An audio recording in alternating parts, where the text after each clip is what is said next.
Este martes 18 de agosto a las 21 horas te invitamos a un nuevo capítulo de Opínalo, la entrevista. Esta semana conversaremos con Aucán Wilcamán, encargado de Relaciones Internacionales del Consejo de Todas las Tierras, acerca de la situación del Machi Celestino Córdoba, la represión policial y civil en los casos de toma de municipios de la Araucanía, la posición del gobierno y las últimas políticas propuestas en relación a la etnia mapuche. Con la conducción de Mariano Sala Gamboa, te esperamos este martes a las 21 horas en nuestra página de Facebook Opínalo Chile.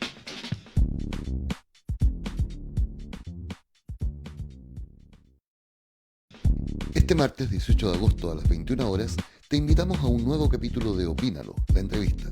Esta semana conversaremos con Aucán Wilcamán, encargado de Relaciones Internacionales del Consejo de Todas las Tierras, acerca de la situación del Machi Celestino Córdoba, la represión policial y civil en los casos de toma de municipios de la Araucanía, la posición del gobierno y las últimas políticas propuestas en relación a la etnia mapuche.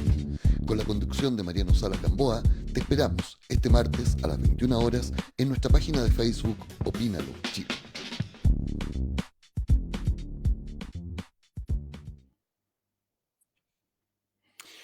Hoy escribí sobre el miedo como una herramienta de control social, de manipulación social y los efectos que el miedo tiene en la salud de las personas. Eh, ¿Por qué el miedo es el movilizador que usan algunos medios de comunicación o que usan las autoridades en algunos casos, o que usan los gremios en otros casos, para efectos de conmover a la opinión pública y con ello generar resultados de sus negociaciones, en fin? Tradicionalmente la estética cultural latinoamericana y muy influida por la visión española y por la colonización, está rodeada de tres lineamientos estéticos. La estética del hambre, de la carencia, de la precariedad, del hambre. La estética de la catástrofe, como un movilizador de las solidaridades, como un movilizador de lo comunitario, desde el caos, desde el evento específico que genera una catástrofe. Y la estética de las masas, una estética donde la movilización colectiva, donde el poder aglutinador de la gente convocada es capaz de traspasar la identidad individual y convertirse en una entidad de cuerpo. Eh, la historia de Chile está rodeada de este tipo de casos donde las estéticas del hambre, donde las estéticas de la catástrofe y donde las estéticas de las masas están combinadas. Normalmente en procesos virtuosos, donde la catástrofe devela el hambre y donde el hambre genera una condición de colaboración, de valentía, de arrojo respecto de aquellas cosas que constituyen el hambre, que constituyen la catástrofe. En el caso del miedo, la catástrofe es permanente, el hambre es permanente y la masa es permanentemente afectada por esta catástrofe, por esta hambre.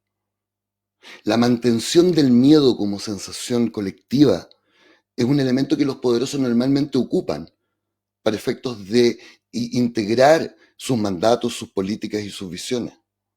Hemos visto muchos casos de cómo la élite empresarial, los dueños de las AFP, el gobierno, inculcaron un temor irracional respecto de los efectos que tendría repartirle el 10% de la AFP a la gente, tanto ahora como en las pensiones. Y resulta que fue uno de los elementos virtuosos que logra sostener hoy día una economía donde la gente está pasando hambre, donde está pasando unas carencias horribles.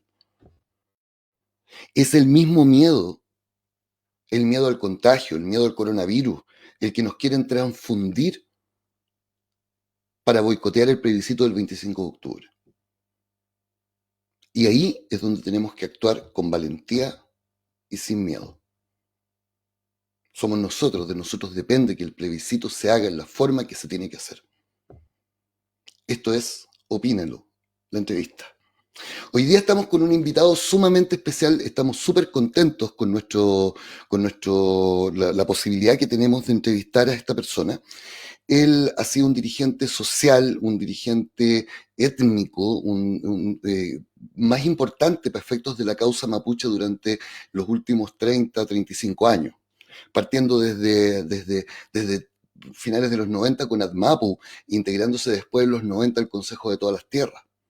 Él estaba acusado y condenado por asociación ilícita, por los movimientos mapuches propiamente tal desarrollados por allá por los años 90. Él tuvo que recurrir a la Corte Interamericana de Derechos Humanos para efectos que su situación fuera esclarecida y derechos políticos. Hoy, el Huerquén, el representante internacional del Consejo de todas las Tierras, está con nosotros y le queremos dar la más cordial bienvenida a nuestro amigo Aucán Wilcamán. ¿Cómo estás, Aucán? Un gusto saludarte.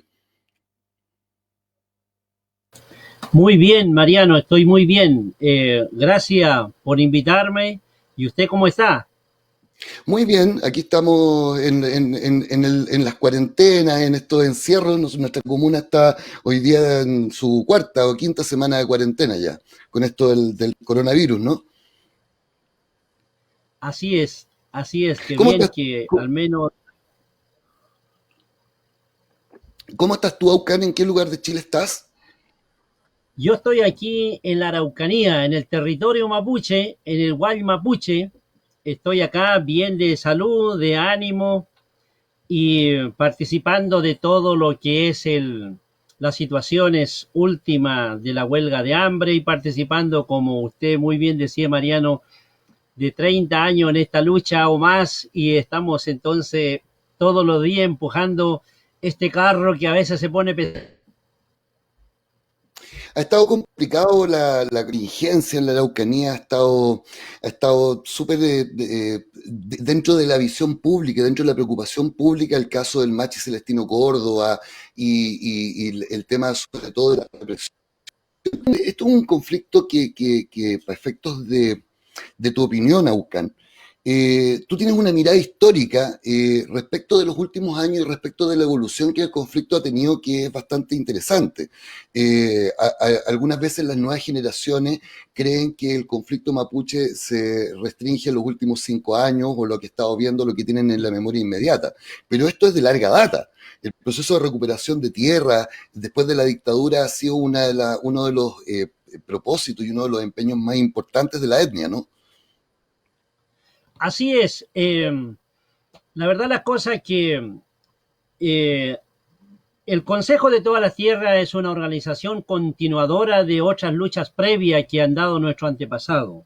La lucha no nace con el Consejo y es una continuación de la cadena histórica que ha habido.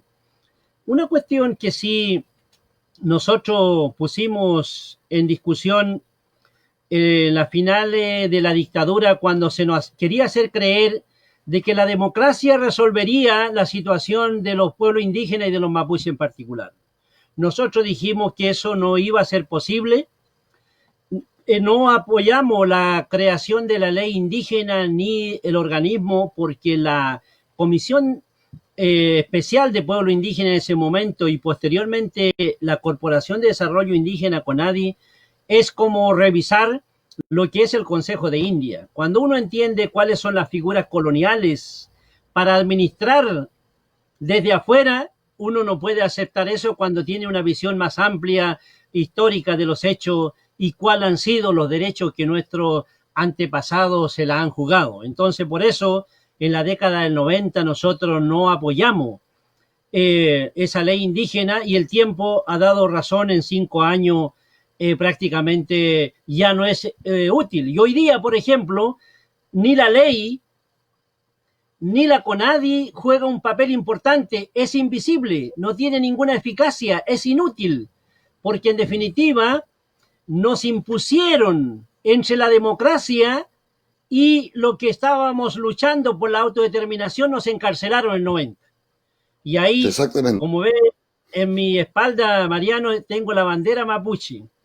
Con la bandera mapuche que lo adoptamos el 6 de octubre, que estuve 6 meses en la cárcel por asociación ilícita en contra del Estado chileno. Sin embargo, Mira, hoy día, con el estallido social, esa bandera hoy día se ha convertido en símbolo, lo que yo nunca habría pensado que tantas personas en el mundo lo iban a tomar. Hoy día es una bandera, pero me eché 6 meses en la cárcel 12 años procesado por asociación ilícita hasta que llegamos a la Comisión Interamericana. Por lo tanto, este fue el primer acto de autodeterminación. Y tengo que anunciar, Mariano, que el segundo Ujú. acto de autodeterminación va a ser la formación de un gobierno mapuche. Eso es lo que Maravilloso. estamos trabajando. Y eso Ahora, quiero comentar contigo. ahora, Ocan, un tema. Cuando tú me hablabas del proceso que se había dado con la recuperación de la democracia, uno de los hitos dentro de esos años, del 89 al 91, fue la suscripción del convenio 169 de la OIT. Convenio que no se logró finalmente instalar en Chile como convenio, sino hasta el año 2008 y que en los últimos 11 años de vigencia tampoco ha sido muy grande el efecto o el impacto real que esto ha tenido en los procesos de autodeterminación, en los procesos de respeto a la interculturalidad de los pueblos, en la adopción de cambios legales que garanticen la participación adecuada de las instituciones del pueblo mapuche en el Estado chileno o su interacción. Eh, ¿Es este el momento en el fondo ebulle finalmente la autodeterminación del pueblo mapuche? ¿En este momento donde, como tú denuncias, la creación de un gobierno? A ver, el convenio eh, ha sido introducido dentro del ordenamiento jurídico constitucional y cada gobierno de turno, desde la era de la señora Michelle Bachelet, primer gobierno del presidente Sebastián Piñera y ahora el segundo, está vigente el convenio. Los tres gobiernos se han resistido de aplicar el convenio de una manera amplia. Mm. El convenio tiene 46 artículos y ¿Sí? se ha hecho radicar solamente en dos. El gobierno de la concertación y de la nueva mayoría hizo radicar el convenio únicamente en la consulta y el Ujú. resto no le dio ninguna eficacia. Ahora con el presidente Piñera simplemente lo había hecho radicar en la consulta y hoy día con los presos mapuche el convenio prácticamente tiene dos disposiciones más, el artículo 9 y 10, pero Exacto. quedan todavía 43 artículos que han sido subutilizados porque los gobiernos de turno se resisten, omiten su aplicación. Entonces, afortunadamente, Mariano, el derecho internacional ha avanzado Mm. gigantemente. El día 13 de septiembre del 2007, llegamos a un consenso internacional entre los gobiernos del mundo y los pueblos indígenas y adoptamos la Declaración de Naciones Unidas sobre Derechos de los Pueblos Indígenas. Ujú. Después de 25 años de discusión, 19 años de mi vida estuve involucrado en ese proceso de legislación internacional y establecimos tres cuestiones fundamentales que ahora ya el convenio no es tan útil sino este nuevo instrumento. ¿Qué dice este nuevo Perfecto. instrumento? El artículo 3 lo establece de la siguiente manera. Dice que los pueblos indígenas tienen derecho a la libre determinación y en virtud de ese derecho determinan libremente su condición política y persiguen libremente su desarrollo económico, social y cultural.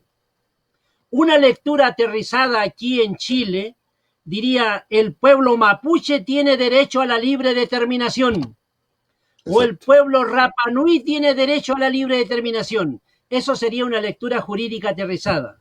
Por lo Ujú. tanto, el convenio queda casi en manos de que un gobierno lo haga operativo o no.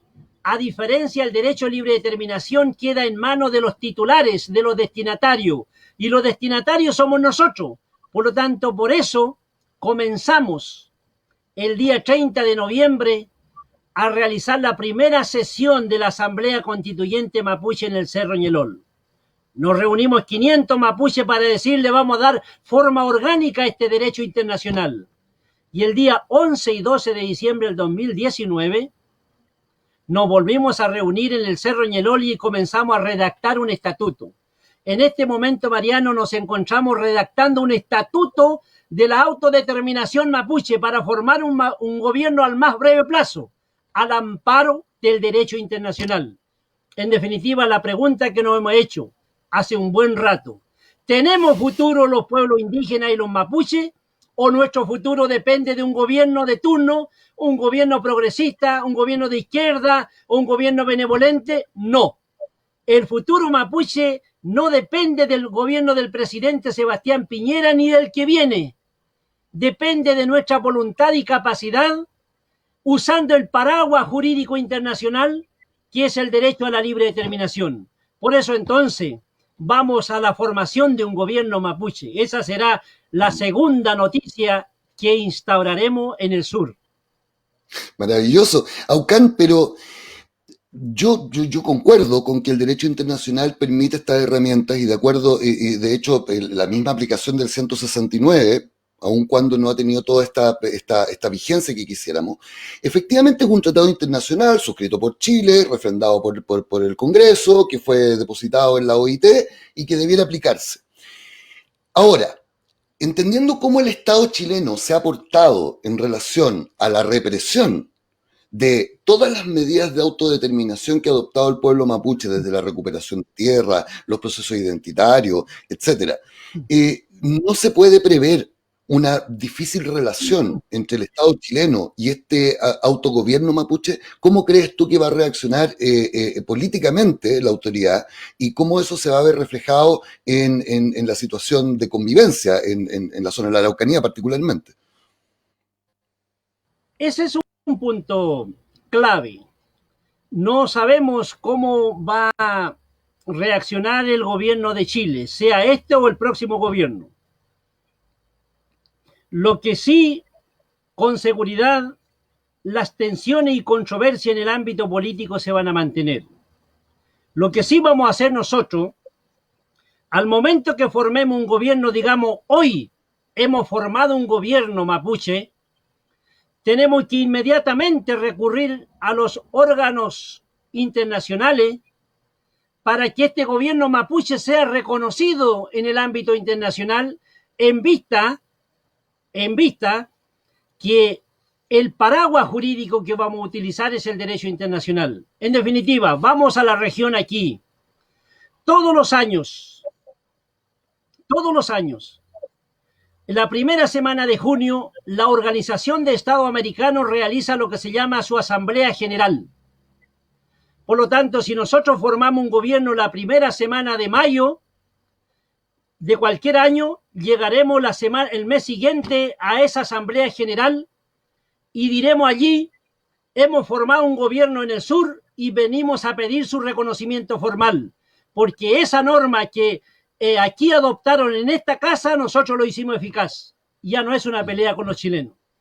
Y algún gobierno del mundo dirá: mira, revisemos la situación. Si se revisa la situación, entonces habrán dos cancilleres, el canciller del Estado chileno y un canciller de la delegación mapuche que tendrá que ir a esa Asamblea General. Y puede un gobierno, o tres gobiernos, o cinco, pueden decir: no estamos de acuerdo, que no es la manera, y toda interpretación jurídica. Sin embargo, algunos gobiernos también dirán: pero si esa norma la adoptamos en nuestra casa, por lo tanto, revisemos la situación. Basta con que se someta a examinar la situación si cumplimos con los procedimientos naturales para la formación de un gobierno, como son los procesos constituyentes, y es por eso que hemos desarrollado los procesos constituyentes mapuche. Tendría que ser reconocido este gobierno. Basta con que un gobierno diga: yo lo reconozco, prácticamente el pueblo mapuche entra a la comunidad internacional. En segundo lugar, de todas maneras, mira, una segunda cuestión que hay que tener en cuenta esto. Nosotros hemos trabajado, y personalmente yo me he dedicado a la diplomacia mapuche internacional. Lo he llegado a aprender así desde la cárcel hasta los eventos más significativos del mundo. He llegado allí. Hoy día, en vista que el derecho a la libre determinación ya está consagrado como norma, la Asamblea General tiene un espacio para que los pueblos indígenas, al momento que formen su gobierno, no organización nomás, sino su gobierno, lleguen bajo el mismo estatus que llegaron los palestinos en los primeros momentos cuando se formaron como Autoridad Nacional Palestina. Se va a usar el mismo ejemplo, ya está convenido, hay recomendación. La Asamblea General de Naciones Unidas tiene acuerdo de que hay asiento para los indígenas. Por lo tanto, nosotros quisiéramos ser los mapuches los primeros que ocupemos en el mundo ese asiento a nivel de gobierno. Entonces, ya hemos diseñado la cuestión internacional.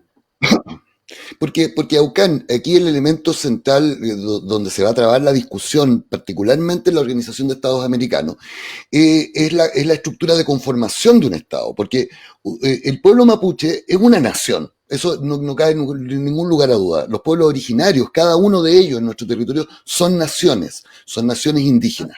También el hecho de que estén hoy día en un proceso constituyente, generando un estatuto, le da la organización jurídica a esta nación para efectos de autodeterminarse. Pero el elemento por el cual se debiera formar una controversia con el Estado chileno tiene que ver con el territorio en el cual esta nación despliega su ordenamiento jurídico organizado y ejerce soberanía sobre él, que es uno de los elementos que, por ejemplo, en el caso palestino, la franja completa que tiene la autoridad palestina como autodeterminación tiene una estructura territorial. Entonces, en este caso, nosotros hemos visto cuál es la postura que tienen los gobiernos, particularmente los gobiernos de derecha, cómo se pretende resolver eso desde este gobierno de autodeterminación mapuche. Bueno, mira, yo he examinado la situación de los palestinos, así como otras situaciones similares. Los mapuches tenemos dos grandes ventajas. En estas dos declaraciones, tanto de Naciones Unidas como en la Declaración Americana, se han reconocido los tratados mapuche.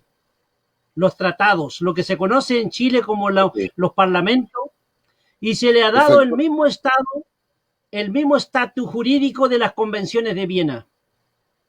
Por lo tanto, dice que los tratados mapuche están plenamente vigentes.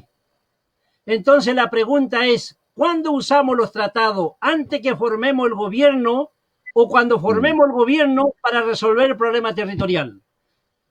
La Organización de Estado Americano, la OEA, en el artículo 36 señala lo siguiente, que cuando las partes tienen interpretación diferente de los tratados, pueden recurrir a los órganos jurisdiccionales. ¿Y cuáles son los órganos jurisdiccionales? Solamente hay dos.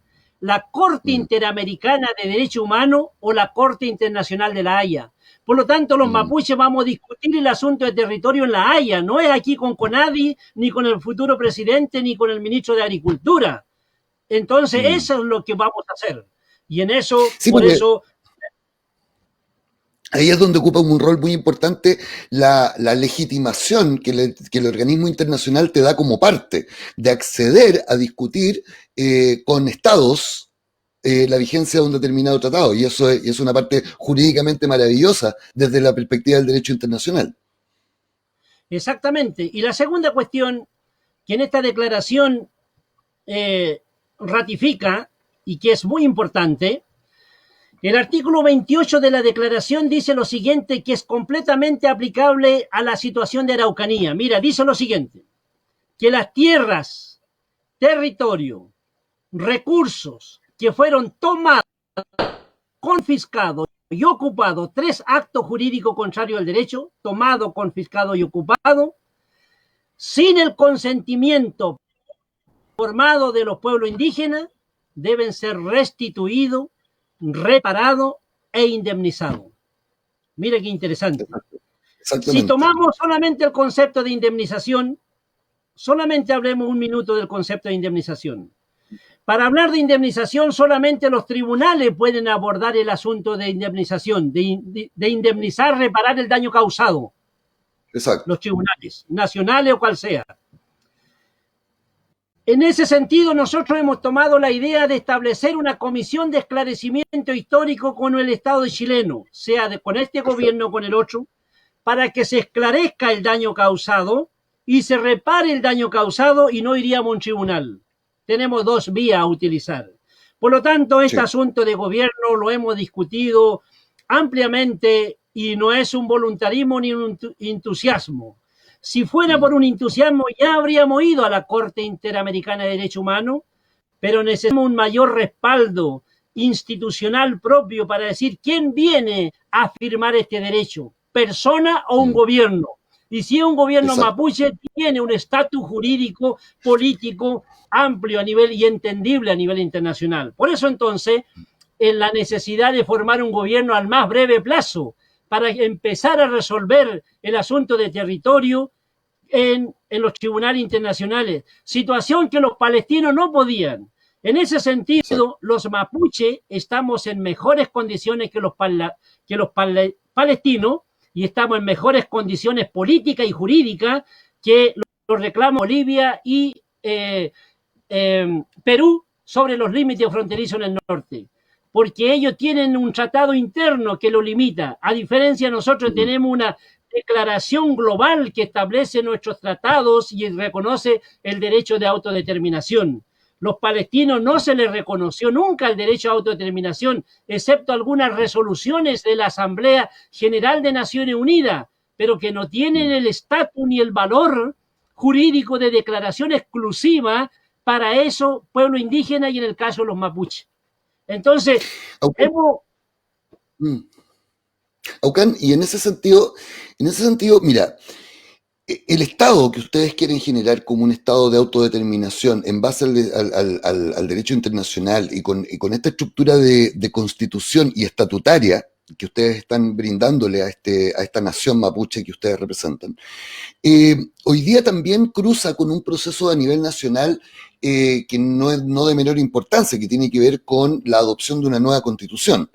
Cuando conversábamos recién respecto a la bandera y respecto de la presencia que la bandera mapuche ha tenido multitudinariamente en las manifestaciones sociales desde octubre hasta la fecha, cómo la cuestión mapuche, el concepto de lo mapuche, ha logrado permear en muchas capas de la ciudadanía, muchas capas de la sociedad. Eh, Hoy día, ¿cuál es la postura que tiene el pueblo mapuche respecto del proceso constituyente? Respecto de los anhelos que podrían haber ahí en términos de que la ciudadanía, al darse una nueva constitución, pudiera incorporar elementos nuevos de reconocimiento o de interacción con el pueblo mapuche. El hecho de que hoy día en el Parlamento estemos discutiendo también escaños reservados para las etnias, viendo no solamente el pueblo mapuche, sino que todo el resto de las etnias, en la redacción y en la preparación de una constitución. ¿Cuáles son los focos de anhelo y también los focos de recelo que hay desde el pueblo mapuche con este proceso? A ver, una cuestión previa. Cuando me preguntaba Mariano cómo va a reaccionar el Estado chileno o el gobierno en su momento, yo creo que hoy día tenemos un gran aliado, ese aliado que hoy día empuñó la bandera mapuche en el estallido social, lo vamos a interpelar y vamos a encontrarnos, y es una buena manera de frenar cualquier acto represivo que pudiera determinar un gobierno de turno, porque hay, como tú dices, la cuestión mapuche conceptualmente ya ha trascendido, está vigente, está gravitando en toda la sociedad chilena, y ese es un punto que en el 92 no era posible. Incluso a mí me dijeron que yo era un izquierdista trasnochado, que estaba en contra de la democracia, y me compararon con grupo reaccionario, que era antidemócrata y que no entendía lo que era la democracia. Pero creo que el tiempo nos ha dicho otra cosa. Y eso es positivo. Entonces quiere decir que tenía legitimidad, tenía sentido lo que hablamos. Entonces, el proceso constituyente chileno, que surge del estallido social, tenemos mucha reserva sobre la participación del pueblo mapuche en ese proceso constituyente. Pero antes quiero dejar claro lo siguiente. Nosotros, y yo como Aucán Wilcamán, apoyo que el pueblo chileno debe darse una nueva constitución. Ojalá una constitución originaria y no mixta. Una constitución originaria de acuerdo al concepto constitucional, nueva, completamente elegido todos los constituyentes. Y no mixta como lo establece el Acuerdo de Valparaíso, que yo lo tengo al tanto. En segundo lugar, nosotros nos hemos preguntado si tenemos que participar en ese proceso. Y creo que no hay mucho interés, al menos del movimiento autonomista mapuche, de participar en ese proceso, porque podría resultar incierto el destino de los pueblos indígenas en este proceso. Y tenemos 4 razones fundamentales por qué no, y que debe ser de manera ilustrativa, más que fijar posiciones previas. ¿Cuáles son? Los escaños reservados en América Latina y el Caribe ya son una experiencia. En Colombia desde el 1990, en Bolivia, en Ecuador, en Venezuela. Y nos hemos dado cuenta que luego de establecerse los escaños reservados, no han sido útiles, no han resuelto aceptablemente una relación entre el Estado de ese pueblo con los pueblos indígenas. No lo ha resuelto. Si ahí vemos Ecuador, usted sabe que el año pasado la revuelta que hubo del movimiento indígena cuestionando el Estado plurinacional. Entonces,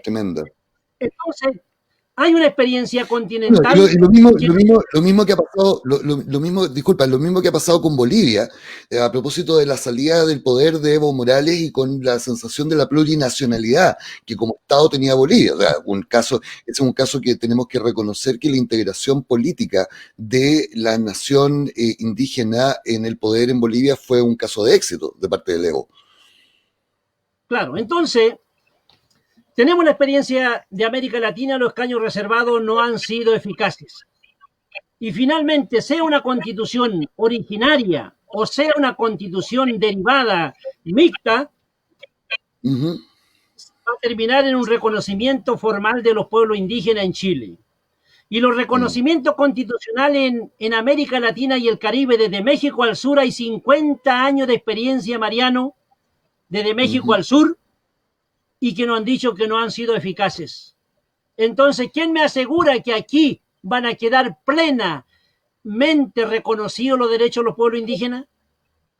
Puede resultar en un reconocimiento diluido, restringido o limitado, y que dejando a los pueblos indígenas en una relación de subordinación institucional del Estado chileno con los mapuches. En definitiva, podemos transitar, Mariano, de la negación de 2 siglos a un reconocimiento meramente formal y que quedamos subordinados institucionalmente con el Estado chileno. Y ese es un problema serio. En circunstancias que desde los movimientos autonomistas la meta a lograr, el objetivo a lograr es un reconocimiento a nivel estatal por organismos internacionales, que me parece desde la perspectiva de los anhelos del pueblo mapuche mucho más relevante y mucho más interesante, ¿no? Así es. Entonces los escaños reservados nos empujan, nos inducen a participar de un proceso futuro incierto.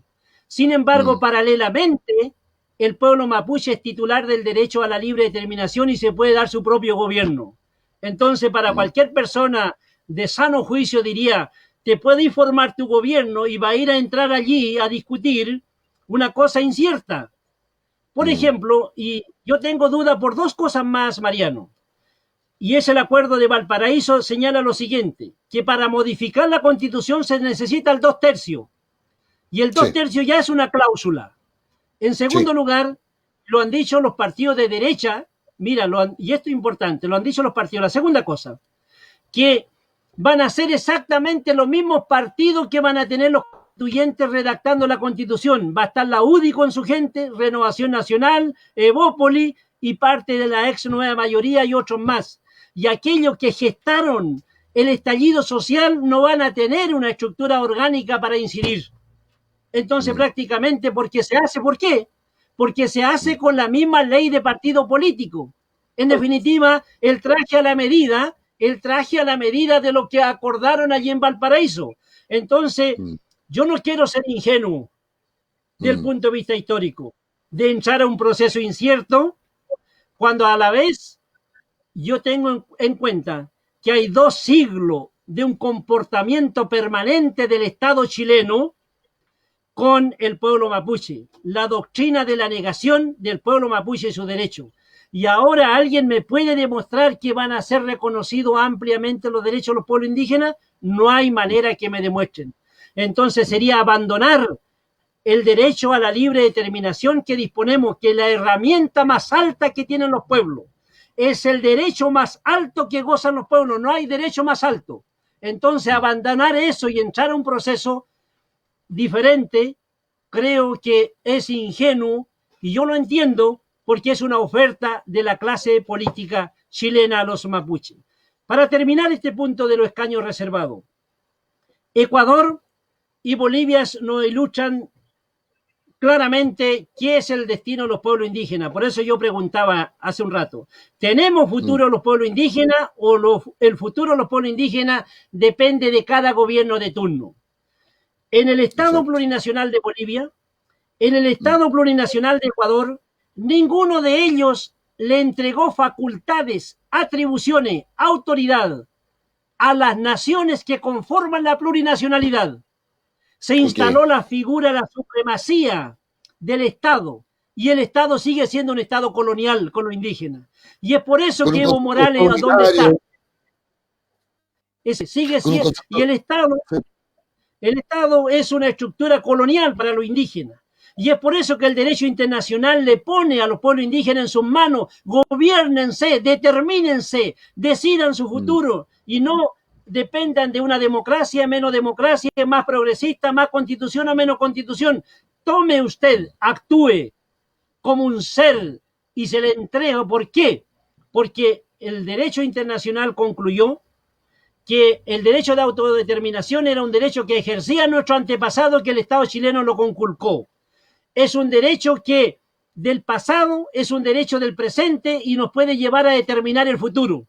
Entonces, yo como Aucán Wilcamán no podría entrar a un proceso constituyente chileno en donde incierto, pero sí apoyo que haya al pueblo chileno una nueva constitución. Y entonces en algún momento tendremos dos constituciones, la del pueblo chileno y la de los mapuches, y buscaremos los ámbitos para armonizarnos, los ámbitos de entendimiento. Pero de lo contrario, es participar de un proceso que podría ser colonial o podría ser un colonialismo, una domesticación y una mayor chilenización. Entonces, el derecho de autodeterminación hoy día se convierte en la herramienta, no el convenio, sino el derecho de autodeterminación en estas dos normas que he señalado. Por eso hoy día disponemos de lo más elemental que nos ha entregado el derecho internacional, no el derecho nacional. Por lo tanto, por eso entonces no hay mucho interés de estar dialogando con el gobierno del presidente Piñera, porque van a ser cuestiones de parche, puntuales, para aparentar, para hablar de los empresarios y cosas de ese tipo, y que los mapuches sean empresarios, que tenemos que producir igual que ellos, y si no, no estamos cuidando, no estamos haciendo competencia en el mundo en que vivimos. Esas cosas ya no. Esas cosas ya no. Entonces, prácticamente, estamos en una situación de mucha ventaja para terminar. Entonces, los escaños reservados, hay más reserva de participar. Pero ¿quiénes están participando? ¿Quiénes están participando?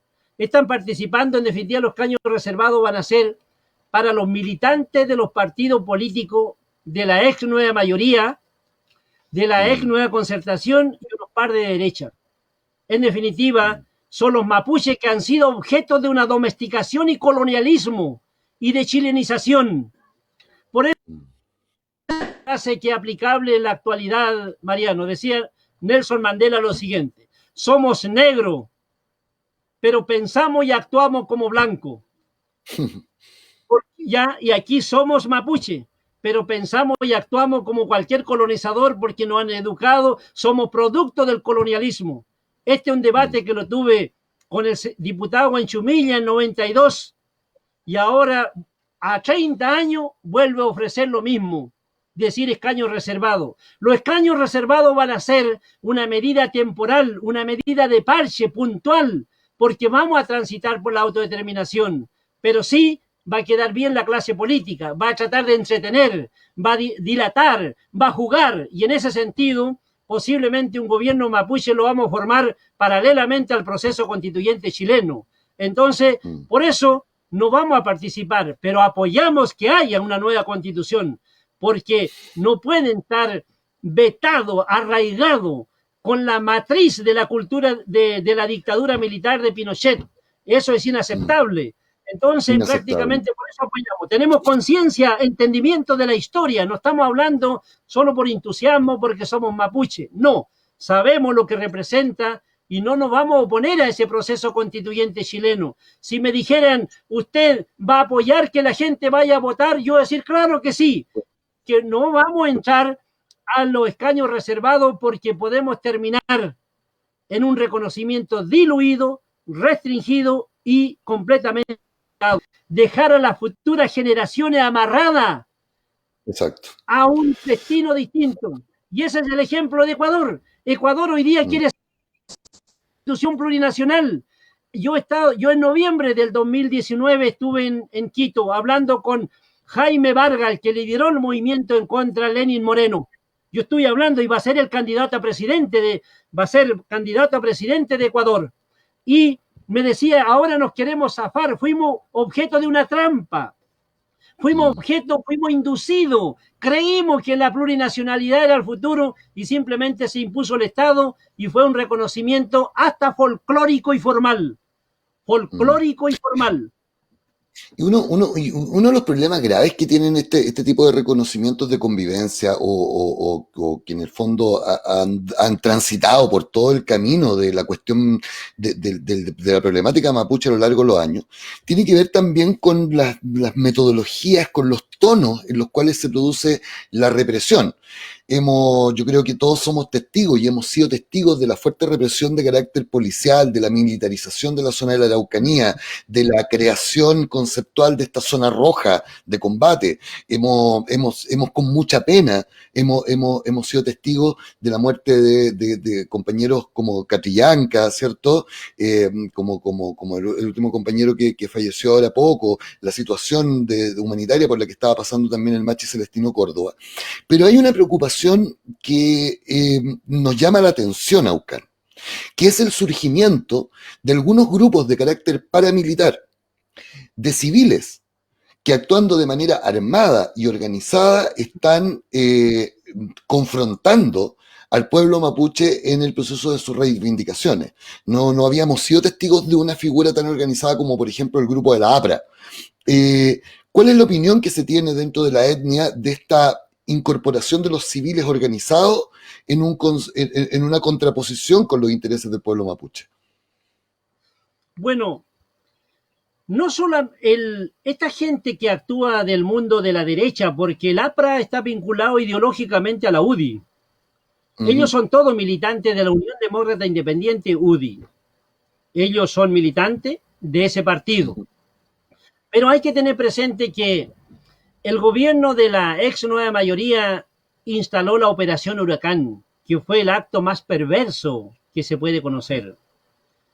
Fueron capaces de quemar 29 camiones y atribuirle una responsabilidad a las personas mapuche. Pero eso es una parte, en donde en la Operación Huracán operó toda la institucionalidad en contra de los mapuche. Operó la Corte Suprema, Corte de Apelación, que autorizó la interceptación de la comunicación, las resoluciones para detener, la fiscalía, la autoridad, la policía, en definitiva, todo lo que es el Estado en contra de los mapuche. Entonces, cuando este sector de derecha ve ese comportamiento, evidentemente ellos se sienten con una licencia, sumado a las declaraciones del ministro del Interior, Víctor Pérez Varela, en su primera aparición en la Araucanía, diciendo, aquí hay chileno y chilena, negando a los mapuches y diciendo que hay terrorismo. En definitiva, Cornelio Saavedra es en persona el que aterriza aquí en la Araucanía, porque Cornelio Saavedra, cuando Cornelio Saavedra viene desde Santiago, realiza dos actos, Mariano. Pasa a la cárcel de Chillán y a la ¿Ya? cárcel de Concepción y trajo a todas las personas que estaban en prisión, lo trajo para atacar Mapuche. Pero la pregunta, Mariano, ¿es la primera vez que eso sucedió? No. No. Ya el roto chileno había actuado en Perú. Tú sabes que en la guerra de la Confederación, en Perú, los chilenos, el roto chileno, destripó a los niños, violó a las mujeres, mató a gente y aquí desde Arica a Punta Arena le instalaron estatua del roto chileno. Lo engrandecieron, en definitiva engrandecieron la violencia desmedida, la violencia brutal. Y desde la pacificación de Araucanía no habíamos visto un comportamiento, lo que pasó en Curacautín y allí en Victoria. En definitiva, cuando dicen Chile es un país clasista y racista, así es, y ahí se manifestó. En segundo lugar, el roto chileno, el espíritu del roto chileno todavía ronda en gran parte del segmento de la sociedad chilena. ¿Quién es el roto chileno? Es una persona humilde que no tiene conciencia de su pasado, no tiene identidad y puede ser objeto de inducción para atacar a otros sin mayor entendimiento de su situación. En definitiva, es una persona humilde, es lo que vimos en Curacautín, es el mismo que llegó aquí, en definitiva, vinculado al poder, inducido para atacar allí en Lima y aquí atacando a la Araucanía. Por eso entonces tenemos un gran desafío de luchar para erradicar la discriminación racial en la Araucanía. Y la lucha por la erradicación de la discriminación racial debe ser un compromiso de todos, sin distinción. Y en ese sentido tenemos que, en definitiva, evitar de que los mapuches actúen racialmente en contra de los chilenos, porque eso sería brutal, porque podríamos llegar a algo parecido a lo que pasó en Checoslovaquia, en Yugoslavia, en los Checoslovaquia, los checos con los eslovacos, en Ruanda. Estoy hablando de 15, 20 años atrás, no estoy hablando de 500 años atrás, estoy hablando de 15, 20 años atrás. La violencia racial no tiene control. Y esto entonces nosotros, por eso hemos llamado a dialogar la ponderación de nuestra gente, porque de lo contrario aquí entonces podríamos decir todo lo que se mueve en la Araucanía es Huinca y hay que atacar, y eso sería, no lo podemos hacer, que en definitiva podemos entrar en un terreno sin control. Aucán, a propósito de toda la movilización pública, de toda la atención pública que generó en Chile el caso del asesinato de George Floyd en Estados Unidos, y que las vidas negras importaban, y que hacíamos una cruzada, y que nos uníamos a los actores, a las actrices de color y blancos que estaban abogando por la no discriminación racial. ¿Te parece que es un poco hipócrita la sociedad chilena en términos de ser capaz de adscribir tan rápido a ese tipo de campañas internacionales, pero cuando se trata de la muerte o se trata de la discriminación racial en contra del propio pueblo mapuche que está dentro de las fronteras de la nación, no se actúa tan rápido, no tiene tanta importancia, no genera tanto nivel de atención pública? ¿Qué te parece eso? Efectivamente hay un doble estándar y es comprensible porque nos han hecho creer dos cuestiones, Mariano. En primer lugar, nos han dicho que en Chile somos todos chilenos y que somos todos iguales y que hay una sola cultura y hay un solo idioma. No hay un solo idioma. Yo hablo en castellano, mapudungún. Entonces, prácticamente es una gran mentira que han instalado en la conciencia colectiva de los chilenos. Afinar al mapuche es como algo exótico, pero no de un reconocimiento de la dimensión cultural que eso tiene. Eso es por un lado. Y en segundo lugar, el concepto de chileno es un concepto tan reciente al lado de los mapuches que tienen 19.000 años asentado en un territorio culturalmente construido aquí en el Guay Mapuche, con 2 siglos de identidad, evidentemente que hay maneras de tratar de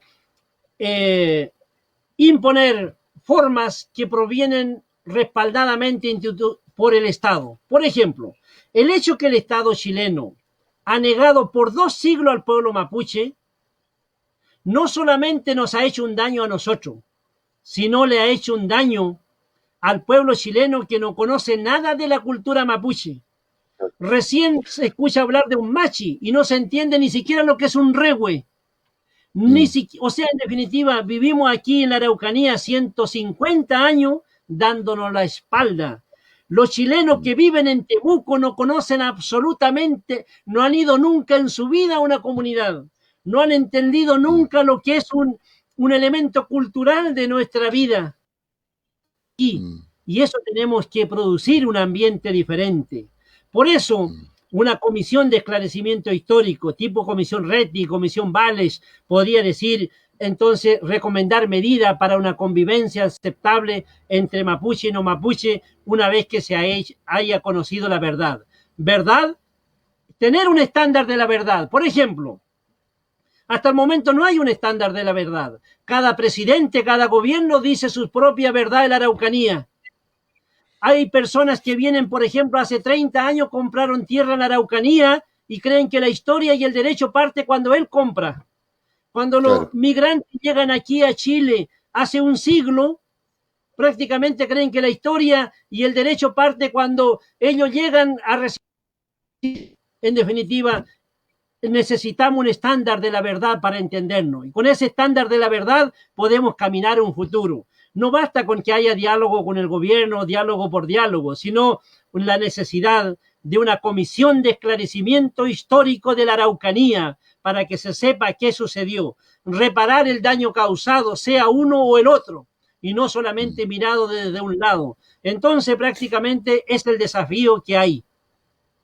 Porque desde la perspectiva de la compenetración de los pueblos, eh, cuando nosotros vemos, por ejemplo, toda la desconfianza que podemos tener en el sistema judicial, particularmente en la Araucanía, producto de lo que tú decías, de la participación clara y abierta de las fiscalías, de las cortes de apelaciones, de las policías, en una operación de montaje institucionalizado que se llamó Operación Huracán, y que en el fondo pone un velo de duda respecto de las determinaciones judiciales hacia este grupo, al margen de su cualidad étnica, sino que ponen un manto de duda.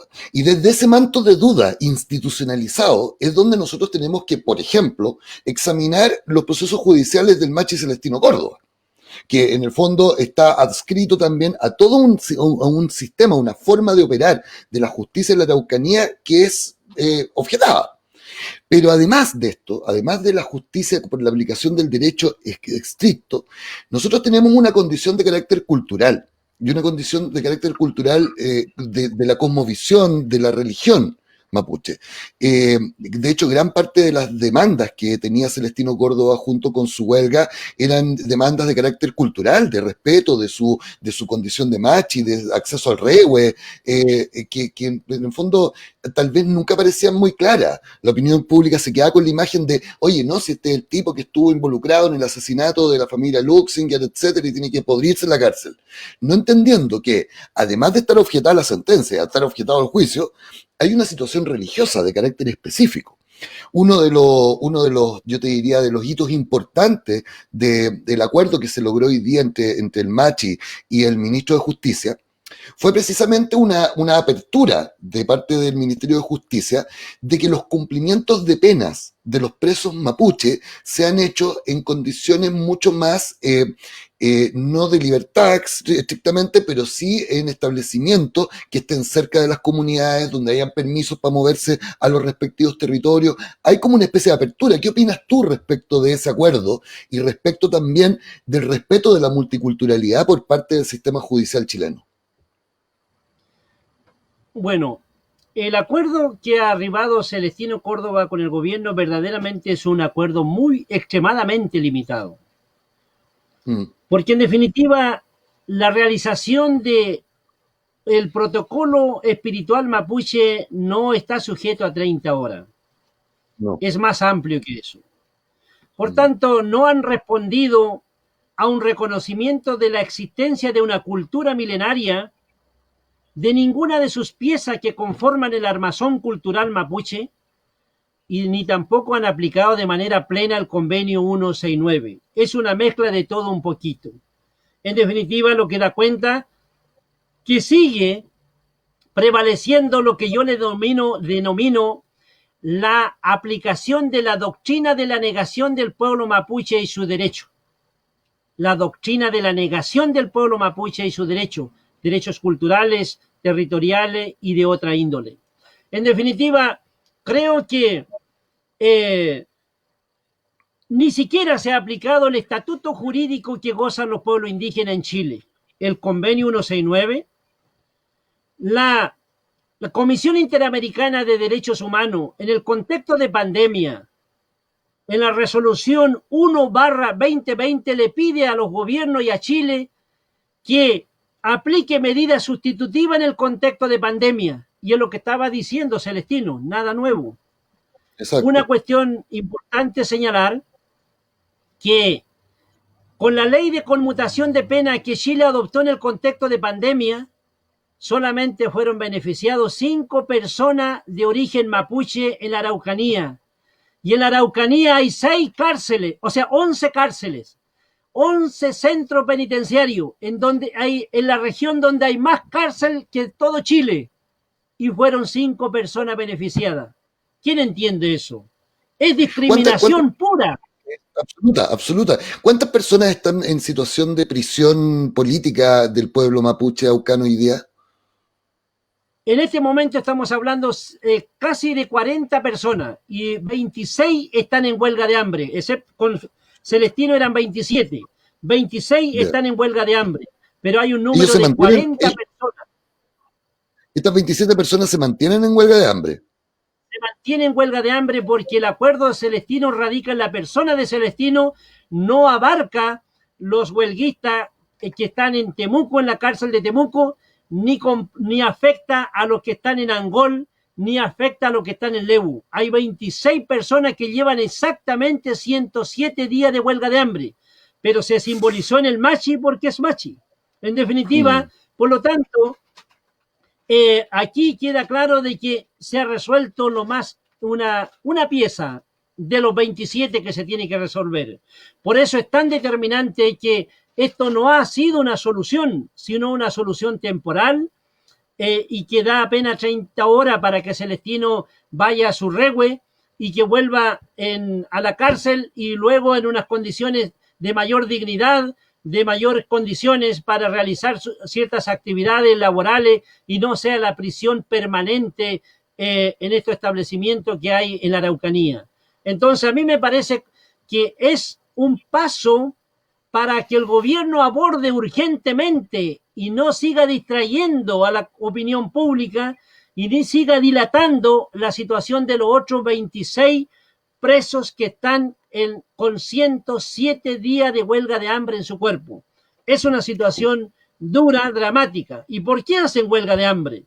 La mayoría son resultado de las luchas por las tierras que al pueblo mapuche le han usurpado. Estamos entonces no ante hechos delictivos. Claro, desde el punto de vista penal son delitos, del punto de vista penal son delitos, pero del punto de vista de la legitimidad que tiene, que subyace al interior de los móviles de la acción de estas personas mapuche, es la lucha por las tierras, por la dignidad, por la autodeterminación, por el respeto que nos merecemos en nuestro territorio. Y ahí es donde conflictúa de una u otra manera el derecho penal interno chileno con el derecho internacional, que en el fondo pone estas conductas por las cuales estas personas están presas, las pone como parte, como generación de los movimientos de autodeterminación que finalmente van a desembocar en lo que tú decías del gobierno autónomo y de libre determinación. Aucán ha sido una extraordinaria jornada, una extraordinaria conversa. Yo creo que nuestra audiencia ha quedado bastante instruida respecto de las alternativas que tiene esta situación. Te queremos agradecer tu tremenda disposición y ofrecerte el micrófono para que puedas despedirte de la comunidad y dejar tu mensaje, digamos. Bueno, gracias, Mariano. Dos cuestiones. Anunciar, y te invito a ti y a todo el equipo de Opínalo, que la primera semana de octubre nos vamos a reunir nuevamente para seguir redactando nuestro estatuto de autodeterminación aquí en el Cerro Ñelol. Previo Maravilloso. al plebiscito, la primera semana nos vamos a reunir en el Cerro Ñelol. Y teniendo en cuenta lo que hablamos sobre la bandera mapuche, te informo, el primer medio que le pongo al tanto, que estoy escribiendo un libro sobre lo que fue la bandera mapuche, las consecuencias que tuvo, y para que la gente que ha empuñado la bandera sepa qué significó en su tiempo y no hable, como tú decías, solamente creyendo que la lucha comienza hace 3 años, 5, 10 años y es muy larga. Por tanto, en ese libro, por supuesto, nos gustaría un día hablarlo por tu medio, por este mismo Ya no será Maravilloso, por esto, porque maravilloso. ya y será en directo allí, porque quiero llegar a la Plaza de la Dignidad para presentar el libro. Y si tú y otro nos acompaña, sería excelente. Y Maravilloso, ahí decir, estaremos, Aucan.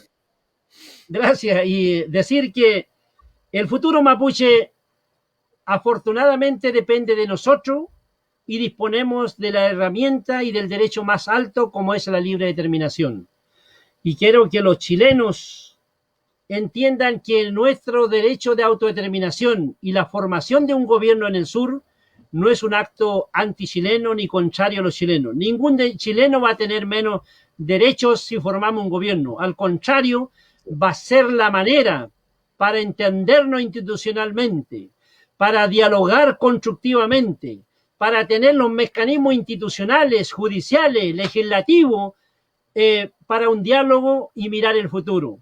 No podemos seguir aceptando la domesticación, el colonialismo, la chilenización forzada. Tenemos grandes Exacto. desafíos en el país y en ese sentido pensamos que es una buena oportunidad para mirar el futuro bajo el prisma de la autodeterminación. Muchas gracias, Peucayal Chalto. Gracias por invitarme y Perfecto. conversar tan agradablemente. Muchas gracias, Peucayal. Aucan. Bueno, queridos amigos, los dejamos hasta acá con esta entrevista, esta interesante entrevista con Aucan Wilcamán. Los esperamos este jueves a las 9 de la noche en la entrevista conducida por Patricio Salas, que estará con un invitado sorpresa. Atención ahí este jueves. Por ahora nos vemos. Muchas gracias. Buenas noches.